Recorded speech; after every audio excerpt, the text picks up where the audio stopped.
Balaramapuram റസൽപുരത്ത് school bus റോഡിൽ പുതഞ്ഞ് അപകടം. Shri Vivekananda public സ്കൂളിലെ സ്കൂൾ ബസ്സാണ് റസൽപുരം പുന്നക്കാട് റോഡിൽ മണ്ണിൽ പുതഞ്ഞ് ചരിഞ്ഞത്.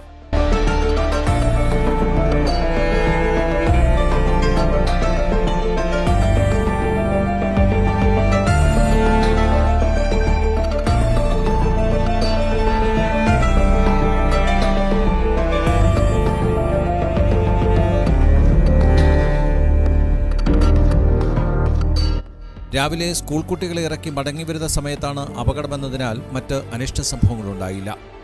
ഒരു മാസത്തിനു മുമ്പ് ഈ റോഡിൽ കെട്ടിക്കിടക്കുന്ന വെള്ളം ഓടയിലെത്തിക്കുന്നതിനു വേണ്ടി പൈപ്പിടാൻ കുഴിച്ച കുഴിയിലാണ് സ്കൂൾ ബസ് അപകടത്തിൽപ്പെട്ടത്. പൈപ്പിട്ട ശേഷം ശാസ്ത്രീയമായ രീതിയിൽ മണ്ണിട്ട് മൂടാതെ പുറമേ മണ്ണിട്ട് മൂടിയതാണ് റോഡ് ഇടിഞ്ഞ് ഗർത്തമുണ്ടാകാൻ കാരണമായത്.